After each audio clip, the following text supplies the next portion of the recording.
अवधूत चिंतन श्री गुरुदेव दत्त श्री स्वामी समर्थ. नमस्कार मंडळी. कृपा सिंधू रहस्य गाथा या आपल्या हक्काच्या चॅनलमध्ये मी रेणुका तुमच्या सर्वांचं मनापासून स्वागत करते आणि आजच्या ह्या व्हिडिओला सुरुवात करते. मंडळी, आज जर कोणाचं मन खूप भरून आलं असेल किंवा कोणाला भीती वाटत असेल, जर कोणाला असं वाटत असेल की आपल्याला कोणीच समजून घेत नाही, आपलं कोणीच ऐकत नाही, आणि जर आज हा तुम्ही व्हिडिओ ऐकत असाल तर समजून जा, स्वामी समर्थ महाराज हे स्वतः तुमच्याशी बोलायला आले आहेत. कारण महाराज स्वतः मोठा शब्द वापरत नाहीत. ते फक्त एवढंच म्हणतात की भिवू नकोस, मी आहे ना. मंडळी, आज आपण एक गोष्ट समजून घेणार आहोत. ती म्हणजे कोणती? तर खूप लोक स्वामी समर्थ महाराजांना करुणाकर म्हणतात. तर ते करुणाकर का म्हणतात? ही गोष्ट आपण जाणून घेणार आहोत. कारण ही गोष्ट नाही चमत्काराची. ही गोष्ट आहे तुटलेल्या माणसांच्या, घाबरलेल्या मनाच्या आणि आधार देणाऱ्या करुणेची. त्यामुळे हा व्हिडिओ शांतपणे आणि शेवटपर्यंत नक्की ऐका. कारण तुमच्या मनाला समाधान मिळेल आणि तुमच्या आयुष्यामध्ये ज्या गोष्टी चालू आहेत ना, त्याचं उत्तर आजच्या व्हिडिओमध्ये नक्कीच मिळेल. मंडळी, स्वामी समर्थ महाराजांना करुणाकर स्वामी असं म्हटलं जातं. तर यातला जो करुणाकर शब्द आहे, हा करुणाकर शब्द फक्त एक उपाधी नाही, तर तो स्वामी समर्थ महाराजांच्या संपूर्ण जीवनाचा, त्यांच्या वागणुकीचा, त्यांच्या त्यागाचा आणि त्यांच्या दृष्टीचा सार आहे. करुणा म्हणजे काय? तर करुणा म्हणजे दया, पण ती साधी दया नाही. कारण कोणी गरीब दिसला तर थोडे पैसे देणं म्हणजे दया. कोणी आजारी दिसला तर त्याच्यासाठी हळहळ व्यक्त करणे म्हणजे दया. पण करुणा म्हणजे काय? करुणा म्हणजे समोरचा माणूस कोण आहे हे न पाहता, तो चांगला आहे का वाईट आहे हेही न पाहता, तो आपला आहे का परका आहे हेही न पाहता, त्याच्या दुःखाशी स्वतःला जोडून घेणं, ही म्हणजेच करुणा. आणि करुणाकर म्हणजे काय? ज्याच्यात करुणा ओथंबून वाहते, तो करुणेचा सागर, जो दुसऱ्याच्या वेदनेत स्वतःलाही विसरून जातो. आणि असेच स्वामी समर्थ महाराज आहेत. लोक त्यांच्याकडे गेले कारण ते मोठमोठाले चमत्कार करतात म्हणून नव्हे, तर ते सिद्ध पुरुष आहेत.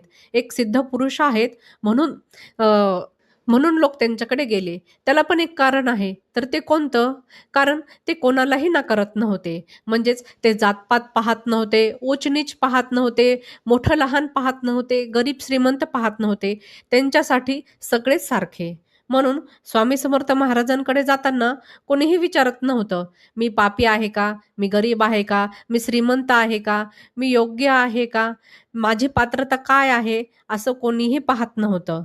मंडळी, एक गोष्ट लक्षात ठेवा, देव हे न्याय करणारा असतो. देव न्याय करतो, पण गुरु हा उद्धार करणारा असतो. म्हणजे गुरु उद्धार करतो. मंडळी, न्यायामध्ये नियम असतात, पण उद्धारात फक्त करुणा असते. असेच आपले स्वामी समर्थ महाराज. मंडळी, स्वामी समर्थ महाराज जेव्हा एखाद्या भक्ताकडे पाहायचे, तेव्हा ते त्यांचं वर्तमान पाहत नव्हते, तर ते त्याचं भविष्य पाहायचे. अनेक लोक म्हणतात, स्वामी समर्थ महाराज खूप कडक होते, रागवायचे, शिक्षा द्यायचे, शिव्या द्यायचे. हो मंडळी, महाराज असेच होते. बाहेरून ते कडक दिसायचे, पण आतून आतून मात्र ते आईपेक्षाही जास्त मायाळू होते.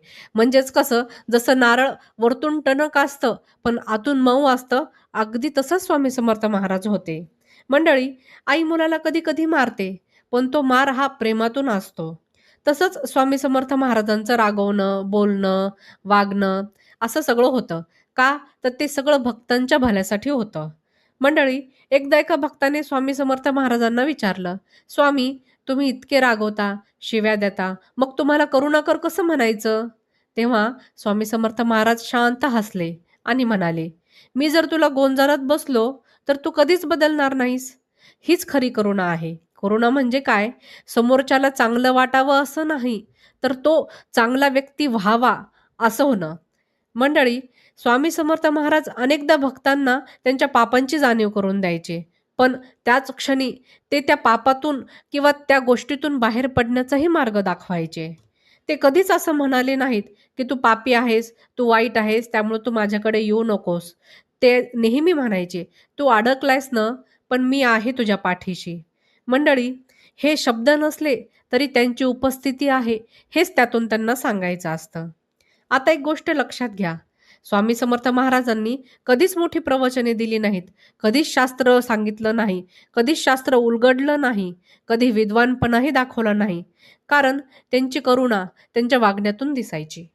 मंडळी, स्वामी समर्थ महाराज हे भुकेल्याला आधी खाऊ घालायचे, दुःखी माणसाला आधी शांत करायचे आणि जो कोणी घाबरलेला असेल त्याला आधी आधार द्यायचे आणि मगच उपदेश करायचे, मगच आपलं वाक्य बोलायचे. पण आज आपण देवाकडे जातो आणि म्हणतो, सरळ म्हणतो की माझी समस्या सोडव देवा, माझ्यावर कृपा कर. पण स्वामी समर्थ म्हणतात, भक्ताला आधी म्हणायचं, तू घाबरू नकोस, मी आहे, समस्या ही नंतर, मन हे आधी. हीच खरी करुणा आहे. म्हणूनच स्वामी समर्थ महाराजांना फक्त सिद्धपुरुष न म्हणता, फक्त अवतारी संत न म्हणता करुणाकर म्हटलं जातं. मंडळी, स्वामी समर्थ महाराज हे त्यांची करुणा जर समजून घ्यायची असेल, तर काय समजून घ्यायला हवं? तर ते कोणासाठी करुणावान होते, हे आधी समजून घ्यायला हवं. ते फक्त देवळात बसणाऱ्या, नियम पाळणाऱ्या किंवा स्वच्छ कपडे घालणाऱ्या लोकांसाठी नव्हते. तर स्वामी समर्थ महाराजांची करुणा ही ज्यांना समाजाने बाजूला केले, ज्यांना वाळीत टाकले, ज्यांच्यावर पापी असा शिक्का मारला आहे, ज्यांना कोणी जवळ घ्यायलाही तयार नाही, अशांसाठी होती. एकदा अक्कलकोटामध्ये एक माणूस असाच आला होता, ज्याच्याबद्दल सगळे म्हणायचे, हा खूप व्यसनी आहे, खोटारडा आहे, याच्यापासून लांब राहा, याला जवळ करू नकात. तेव्हा तो माणूस स्वामी समर्थ महाराजांकडे आला आणि काहीच बोलला नाही, फक्त उभा राहिला. लोक वाट पाहत होते की स्वामी आता त्याला हाकलून देतील आणि तेव्हा आपल्या मनाचं समाधान होईल. पण स्वामींनी त्याच्याकडे फक्त पाहिलं आणि शांतपणे म्हणाले, बरं झालं आलास. हे शब्द खूप साधे वाटतात, पण हे शब्द त्या माणसासाठी जगण्याचं कारण ठरले. कारण आयुष्यात पहिल्यांदाच कोणीतरी त्याला नाकारलं नव्हतं, तर कोणीतरी त्याला जवळ घेतलं होतं. स्वामींनी त्याला उपदेश दिला नाही, त्याच्या चुका मोजल्या नाहीत, त्याचा भूतकाळही उघड काढला नाही. ते फक्त त्याला बसायला म्हणाले, त्याला खायला दिलं आणि म्हणाले, आज इथेच राहा. हीच खरी स्वामी समर्थ महाराजांची करुणा होती. आपण देवाकडे जातो आणि आधी स्वतःला निर्दोष सिद्ध करण्याचा प्रयत्न करतो. पण स्वामी समर्थ महाराज त्यांना तसं काहीच लागत नव्हतं. ते म्हणायचे, मी डॉक्टर आहे आणि तुझा आजारपण माझ्यासाठी अडचण नाही. स्वामी हे पाप पाहायचे नाहीत, ते पश्चाताप पाहायचे. एखादा माणूस जर जगाने सोडलेला असेल, स्वतःत हरवलेला असेल, आतून तुटलेला असेल, तर स्वामी समर्थ महाराजांची करुणा ही सर्वात आधी त्या व्यक्तीवर पडते. एकदा एक स्त्री स्वामींकडे आली. ती खूप रडत होती, कारण लोक तिच्याबद्दल कुजबुजत होते. हिचं चारित्र्य ठीक नाही, हिला स्वामी काय मदत करणार? स्वामींनी सगळ्याकडे पाहिलं आणि ठामपणे म्हणाले, हिच्या वेदनेला चारित्र्य लागत नाही. हे वाक्य आजही आपल्याला विचार करायला लावतं. कारण दुःखालाही जातपात नसते, वेदनांनाही पाप नसतात. स्वामी समर्थ महाराज हे सगळ्या गोष्टी जाणून होते. म्हणूनच ते कुणालाही तू आधी सुधार असं कधीच म्हणाले नाही. ते म्हणायचे, तू माझ्याकडे ये, सुधारणा ही आपोआप होऊन जाईल. एक गोष्ट लक्षात घ्या, स्वामींची करुणा ही कमजोरीला खतपाणी घालत नाही, तर ते प्रेम करत होते, पण अंध प्रेम नाही. कारण एखादा भक्त जर चुकीच्या मार्गावर असेल, तर स्वामी समर्थ महाराज त्याला कठोर बोलून, रागाने, तर कधी शांत मनाने योग्य मार्गावर आणत असे. पण ते कधीच दूर ढकलत नव्हते. मंडळी, माणूस देवाला कधी आठवतो? सगळं नीट चालू असताना आठवतो का? नाही.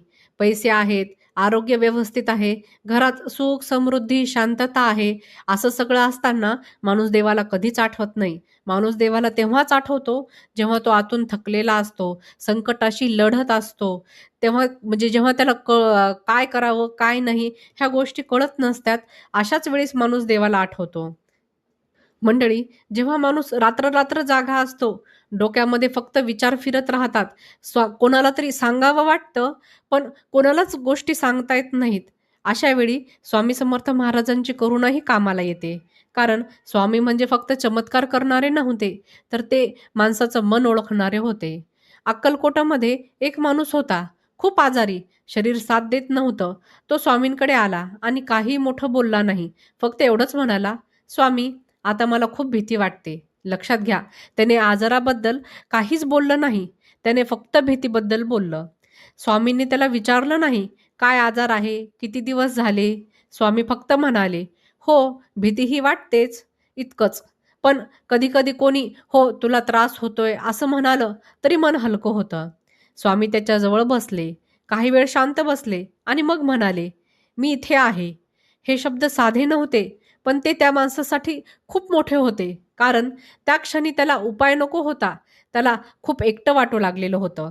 त्यामुळे स्वामी समर्थ महाराज अनेक वेळा आजार बरे न करता फक्त भीती दूर करतात. मंडळी, स्वामी समर्थ महाराज कोणालाही एकटं पडू देत नव्हते. ते शरीराने नसले तरी मनाने सगळ्यांच्या सोबत असायचे. म्हणूनच लोक म्हणतात, स्वामी फार काही बोलत नाहीत, पण त्यांच्याजवळ बसलं की बरं वाटतं. हेच त्यांचं करुणाकर रूप होतं. करुणा म्हणजे मोठे शब्द नाहीत. करुणा म्हणजे कोणाच्या दुःखात थांबून राहणं. स्वामी समर्थ ह्याच सगळ्या गोष्टी करत होते. म्हणूनच लोक त्यांना करुणाकर म्हणायचे. मंडळी, आता क्षणभर थोडासा किंचित विचार करा. आपण सगळेच कधी ना कधीतरी अडचणीत येतो, कधी ना कधीतरी संकटात सापडतो. कधी पैसे कमी पडतात, तर कधी घरात भांडणं चालू राहतात, तर कधी आपलंच मन आपल्या हातात राहत नाही. तेव्हा आपण काय म्हणतो, देवा माझ्याकडे का पाहत नाही, आपल्यासाठी कोणीच नाहीये. पण स्वामी समर्थ महाराज असं म्हणायलाच देत नाहीत. ते लोकांना हे शिकवत होते की देव दूर नाही, फक्त तू आतून खचला आहेस. स्वामी समर्थ महाराजांची करुणा फक्त अक्कलकोटापुरती नव्हती, तर ती आजही आहे. फरक फक्त एवढाच आहे, आपण तिला ओळखतो का? आज एखाद्या माणसाला कोणी समजून घेणारं मिळालं नाही, तर कोणी ऐकून घेतलं नाही, तर तो माणूस तुटून जातो. पण स्वामी समर्थ महाराज हे तुटणं थांबवत होते. ते कधी म्हणायचे, जास्त विचार करू नकोस, तर कधी म्हणायचे, आजच आज पहा. हे वाक्य साधे वाटतात, पण ते रोजच्या आयुष्यात हेच वाक्य आपल्याला वाचवू शकतात. स्वामी समर्थ महाराज माणसाकडून परिपूर्ण असण्याची अपेक्षा ठेवत नव्हते.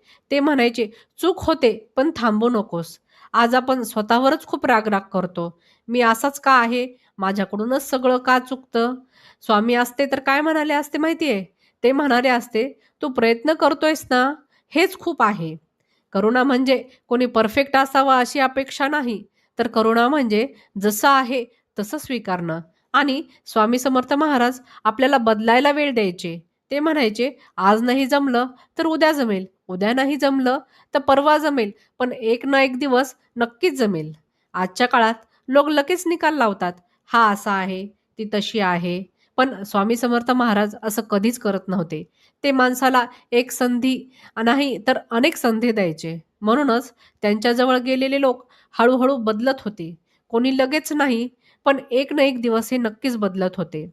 आज आपण म्हणतो, स्वामी मला काय करावं कळत नाही. पण कधी विचार केला आहे का, आपण दुसऱ्यांसाठी थोडे स्वामी होऊ शकतो का? एखाद्याचं बोलणं शांतपणे ऐकून घेऊ शकतो का? कोणालाही दोष न देता थोडंसं समजून घेऊ शकतो का? कोणाला त्रासामध्ये मी आहे एवढंच म्हणू शकतो का? जर हे सगळं तुम्ही म्हणू शकता, तर तुम्ही स्वामी भक्त आहात. म्हणूनच स्वामी समर्थ महाराजांना करुणाकर म्हणतात. त्यांची करुणा ही चमत्कारात नव्हती, तर ती त्यांच्या रोजच्या वागण्यामध्ये होती. आजही कोणी दुःखात असेल, कोणी घाबरलेला असेल, कोणी एकटा असेल, तर स्वामींची करुणा ही त्याच्याजवळ नक्कीच पोहोचते. कधी एखाद्या शब्दातून, तर कधी एखाद्या माणसातून, तर कधी मनात येणाऱ्या शांततेतून. पण स्वामी समर्थ महाराज आजही सांगत आहेच, भिऊ नकोस, मी आहे ना. आणि हे शब्द आपल्या सर्वांसाठी पुरेसे असतात. मंडळी, जर स्वामी समर्थ महाराजांचं हे करुणाकर स्वरूप तुम्हाला आवडलं असेल, तर व्हिडिओला लाईक करा. जर चॅनलवर नवीन असताल, तर चॅनलला सबस्क्राईब करा आणि हा व्हिडिओ जास्तीत जास्त स्वामी भक्तांपर्यंत शेअर करा. आणि जर तुम्ही स्वामी भक्त असाल, तर कमेंटमध्ये श्री स्वामी समर्थ आवश्यक लिहा. आज इतकंच. धन्यवाद.